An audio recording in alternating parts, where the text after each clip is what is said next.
Welcome. Stay a while and listen. I'd like to talk about something besides just dunking on conservatives for being too stupid to understand evolution, or even worse, being so disingenuous that they back people who are too stupid to understand evolution for their own moneyed interests. Instead, talk about something more important: mental health, spirituality, psychology, and magic. Uh, for starters, let's talk about what it is actually being a person. There's uh, what you'd call the egocentric perspective. If you've heard of that, and you can probably just predict that this is going to be the incorrect one, but then it's going to sound right. Where you picture the world like you are a giant robot. I wish I had a diagram for this. And you are inside your brain. You're just a little fire boy or something, a spirit, a thing inside your brain, looking out at the world through your eyes. Right? What's wrong with that? Well, your eyes are windows. You're not looking out at the world. You're inside your brain, looking at the inside of your brain. Your brain sees the outside world. You are a deep sea diver in a submarine that has no outside windows and only your instruments to guide you. You've mistaken the diagrams, the holographic display of your instruments for the world outside your sub. Look at your hand. You're not seeing the hand that exists in meat space, in real space. It's probably there. One can only hope. But this thing you're seeing isn't it. This is a projection of the thing inside your brain. This is a reconstruction. This is an idea. This is a series of labels. This can be somewhat scary. Can you trust your senses? No, not at all. That's why drugs are a good way to form a religion, is because you can see if you impair your senses, you can tell that your perceptions are not an accurate read on the world. Um, and then that gives you the notion of Plato's cave. You only see shadows. You can't see the real world outside of your head. Your soul, your consciousness, yourself is an emergent phenomenon. It isn't your brain, but it is comprised of your brain. But your brain, of course, doesn't comprise the whole of it. Or, no, wait, it doesn't comprise the whole of your brain. Your consciousness is the part of your brain which is looking at itself. Your brain is a machine. It is a robot. It is an animal machine. It is a complicated Roomba. And you can picture it like a Rube Goldberg device. It is a giant crazy abacus. It's a giant crazy series of levers. If you were the size of a neuron, picture how big your brain would be. It's 100 million neurons big. That is a staggering thing. It is a massive structure of Rube Goldberg device, just levers and things whacking into each other, and momentum and energy just being passed along. And it calculates this way, which is already crazy. Picture when the Rube Goldberg device gets so big that it wraps around on itself and starts moving earlier parts of the Rube Goldberg device. What happens is that this this miraculous moment happens where a perspective is created. When the Rube Goldberg device alters itself, there is then theoretically less and more efficient or optimal ways for it to alter itself. The way to figure out what those are is to have a perspective. You are the eye, you are the self inspection of your brain. You are the part of your brain that looks at your brain, which is why you see it all, because your brain sees it all. That's what it does. The whole of it is basically made to support your consciousness at this point. And your consciousness's job is to sort out the machine, to make it a more efficient and sensible thing by making choices, by making value judgments, by forming strategies and plans, which your brain cannot really do without you, without an outside, without an objective perspective. Now, of course, your perspective is only as objective as your brain can feed it data to make it. So you end up with a biased, a subjective perspective. You're in your brain. You're a part of your brain, and your brain is a part of you.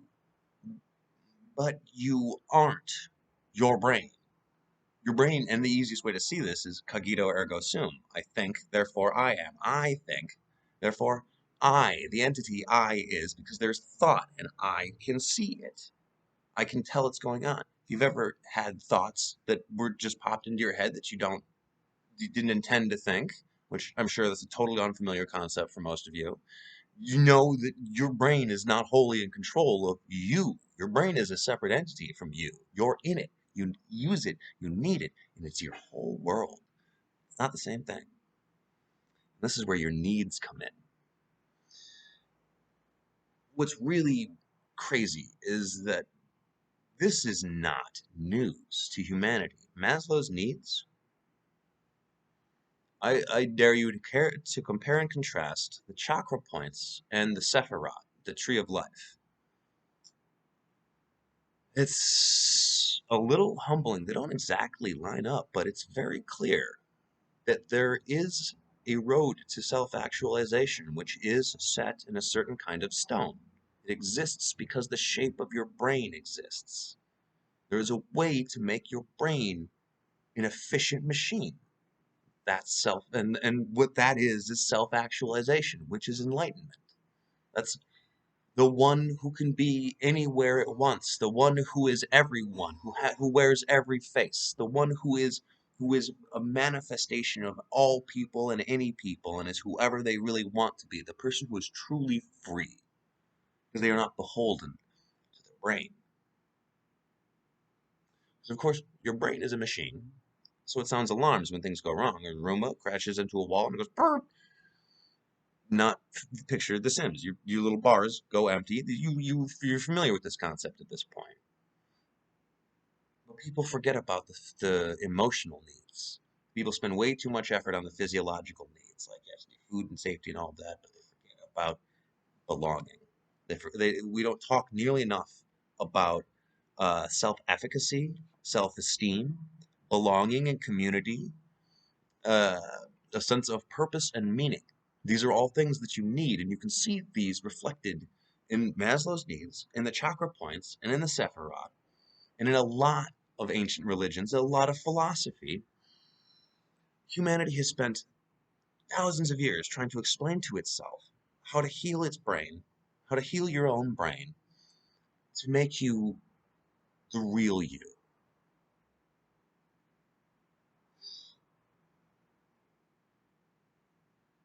So then we get to magic, which has is best described the way Arthur C. Clarke did. Any sufficiently advanced technology is indistinguishable from magic. Magic is mysterious technology, is knowledge that you don't know or understand being used in a way that you don't get. This has always been that way, and like I can't underscore enough that like if you're talking about like throwing a fireball, that's the same thing. It doesn't. It's that's still technology. And of course, throwing a fireball was always just a metaphor for throwing like a Molotov cocktail. Here's a little secret for y'all. We have 100 times the words that people had just a few centuries ago. So when you're reading old stuff, you cannot take it literally. They did not have the word for anything. If it was outside their realm of experience, they had to make up some shit. A fireball is an incendiary grenade. You want to see a wizard throwing a fireball? That's a smartass with a grenade. Which, look out for those.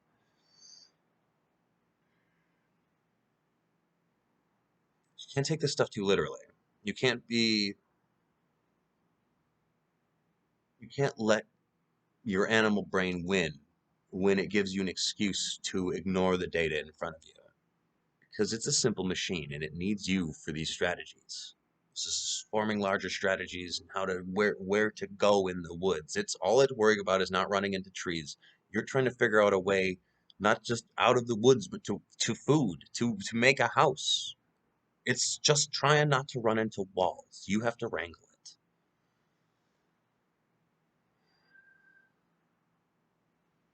So language is a technology,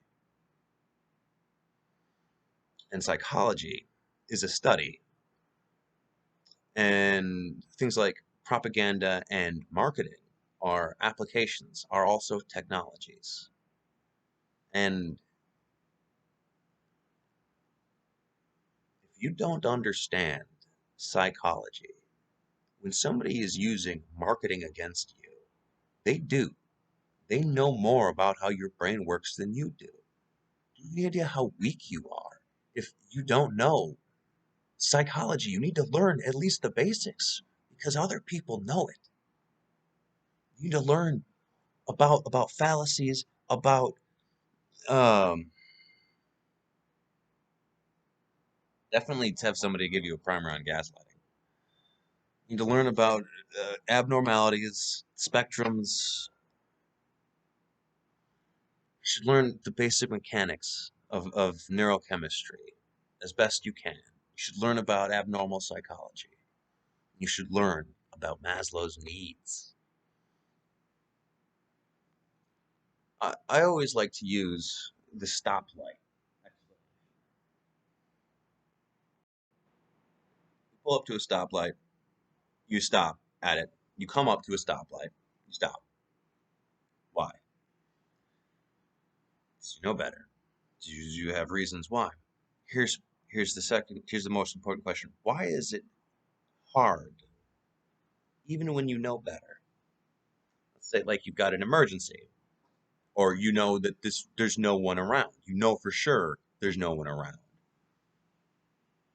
Why do you still get that impulse to stop when it shows red?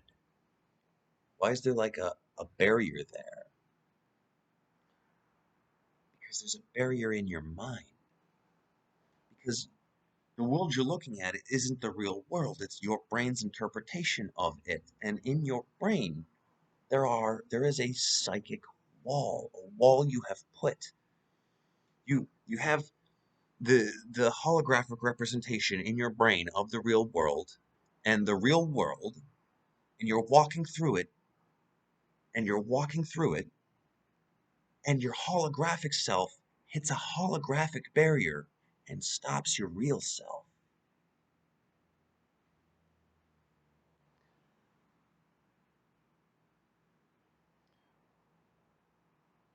You you well, another fun example of the power that people have over each other is orange and blue. If you know about this one, uh, this is I love to play orange and blue at any red box. I usually get at least a third. I've seen a whole half of a red box be orange and blue before. I'll give them a break if you get any other colors. It's just got to be primarily orange and blue. So, because of light spectrum shit, orange and blue are the two loudest colors, and they are sort of opposite ends of loud. You see them. Bonus points. We're not even sure how much this has to do with spectrums, how much with the light spectrum, how much this has to do with just brain chemistry and sociological training, or uh, or evolutionary training, because orange and blue are just sort of not in nature a whole hell of a lot, surprisingly. When you see orange and blue right next to each other, because they're so loud and opposite loud, there's conflict. You see it, and your brain goes, "Whoa, what's going on here? It's so orange and blue. Whoa, who's orange and blue?" Your brain just does this. You have zero say. And oh man, I love it when they get the orange man and blue man. They're just facing off on the thing. But a lot of time, it's just one person in the middle, and it's got orange and it's blue. It's orange, it's blue, it's got orange, blue. You just look at it and it makes your brain go, ah, which is why they do that. Which is why they put it everywhere, because it's a known thing that it makes your brain go, ah, and it pops. They are hijacking your brain. You're walking along, you see a burger ad and a sexy dude eating it. Suddenly you're thinking about sexy dudes eating burgers and how much you want to slap their ass. They put that shit in your brain. You didn't think that. They thought that for you.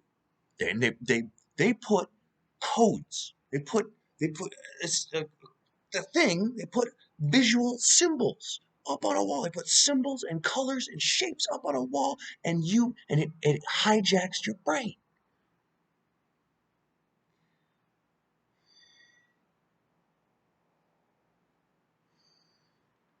Be really careful about moving through the world with complete ignorance about the things you see, because they have a way more powerful effect on you than you realize. They affect you in your brain.